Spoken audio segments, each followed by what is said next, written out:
পর্যায়ে আমরা আলোচনা করব দাওয়ার প্রয়োজনীয়তা সম্পর্কে। দাওয়া কেন প্রয়োজন? সহজ কথায় ইসলামকে টিকে রাখতে হলে দাওয়ার কোনো বিকল্প নেই। আল্লাহ সুবহানাহু ওয়া তাআলার নির্দেশ পালন করার জন্য দাওয়া প্রয়োজন। আল্লাহ সুবহানাহু ওয়া তাআলা সূরা আল ইমরানের 104 নং আয়াতে বলেন, ওয়ালতাকুম মিনকুম উম্মাতুন ইয়াদউনা ইলাল খায়রি ওয়া ইয়ামুরুনা বিল মারুফি ওয়া ইয়ানহাউনা আনিল মুনকার ওয়া উলাইকা হুমুল মুফলিহুন। তোমাদের মধ্যে এমন এক দল থাকা উচিত যারা সর্বদা মানুষকে সৎ কাজের আদেশ করবে এবং অসৎ কাজ থেকে নিষেধ করবে, এবং তারা হলো সফল কাম। উলাইকা হুমুল মুফলিহুন। যারা দাওয়াতি কাজ করে, যারা আমর বিল মারুফ এবং নাহি আনিল মুনকার করে, আল্লাহ সুবহানাহু ওয়া তাআলা বলছেন তারা হলো সফল। তাহলে আমাদেরকে আল্লাহ তাআলার নির্দেশ পালন করার জন্য হলো দাওয়ার কাজ করতে হবে। 2 নম্বর হলো প্রত্যেক নবীর দায়িত্ব ছিল দাওয়া। তাই আমরা যেহেতু নবীদের ওয়ারিস, আমরা বলি আল উলামা ওয়ারাসাতুল আম্বিয়া, যে উলামায়ে কেরাম হলেন নবীদের ওয়ারিস, সেজন্য আমাদের দায়িত্ব হলো দাওয়া।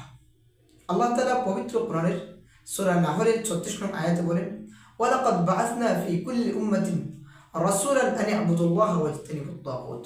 যে প্রত্যেক জাতির কাছে আমি একজন রাসূল প্রেরণ করেছি এই আদেশ দিয়ে যে তোমরা এক আল্লাহর উপাসনা করবে, তাগুতকে, শয়তানকে বর্জন করবে। নম্বর হলো মুসলিম উম্মার অন্যতম দায়িত্ব এবং জিম্মাদারি হলো দাওয়া। আল্লাহ সুবহানাহু ওয়া তাআলা সূরা আল ইমরানের 110 নং আয়াতে বলেন, কুনতুম খায়রা উম্মাতিন উখরিজাত লিন-নাস তা'মুরুনা বিল মারুফ ওয়া তানহাউনা আনিল মুনকার। তোমরা হলে সর্বশ্রেষ্ঠ জাতি, তোমাদেরকে সৃষ্টি করা হয়েছে মানুষের কল্যাণের জন্য। কি কল্যাণ? তা'মুরুনা বিল মারুফ, তোমরা সৎ কাজের আদেশ করবে, ওয়া তানহাউনা আনিল মুনকার, এবং অসৎ কাজ থেকে মানুষকে নিষেধ করবে। 4 নম্বর হলো সমাজের অন্যায়, অনাচার, পাপাচার থেকে মুক্ত করার জন্য দাওয়া প্রয়োজন। রাসূল সাল্লাল্লাহু আলাইহি ওয়াসাল্লাম বলেছেন, মান রাআ মিনকুম মুনকারান ফালইয়ুগাইয়িরহু বিয়াদিহি ফাইন লাম ইস্তাতি ফাবিলিসানি ফাইন লাম ইস্তাতি ফাবিকলবি ওয়া যালিকা আযআফুল ঈমান।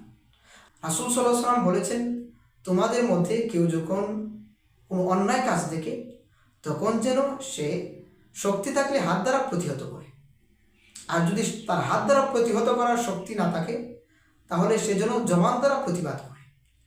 সে যদি জবান দ্বারা প্রতিবাদ করতে না পারে তাহলে সে যেন অন্তর দ্বারা ঘৃণা করে। আর এই ঘৃণাটাই হলো ইমানের সর্বনিম্ন স্তরের আলামত। আল্লাহর কাছে প্রিয় এবং গ্রহণযোগ্য হওয়ার জন্য দাওয়া প্রয়োজন। আল্লাহ তাআলা সূরা হামিম সাজদার 33 নং আয়াতে বলেন, ওমান আহসানু ক্বাওলান মিম্মান দাআ ইলাল্লাহ ওয়া আমিলা সালিহান ওয়া ক্বালা ইন্নানি মিনাল মুসলিমিন। ওই ব্যক্তির চেয়ে উত্তম কথা আর কার হতে পারে যে মানুষদেরকে আল্লাহর দিকে ডাকে এবং নেক আমল করে আর বলে আমি একজন মুসলমান। অগণিত অসংখ্য সব লাভের জন্য প্রয়োজন দাওয়া। রাসূল সাল্লাল্লাহু আলাইহি ওয়াসাল্লাম আলী বিন আবি তালিব রাদিয়াল্লাহু আনহুকে খায়বার যুদ্ধের দিন বলেছিলেন, ফাওয়াল্লাহি লিআইয়াহদিয়াল্লাহু বিকা রাজুলান ওয়াহিদান খায়রুন লাকা মিন আইয়াকুনা হুমরুন নাম। খোদার কসম, তোমার মাধ্যমে একজন মানুষ হেদায়েতে আসা আরবের লাল উট পাওয়ার চেয়েও তোমার কাছে বেশি মূল্যবান। আখিরাতের জবাবদিহিতা থেকে বাঁচার জন্য হলেও দাওয়ার কাজ করা জরুরি।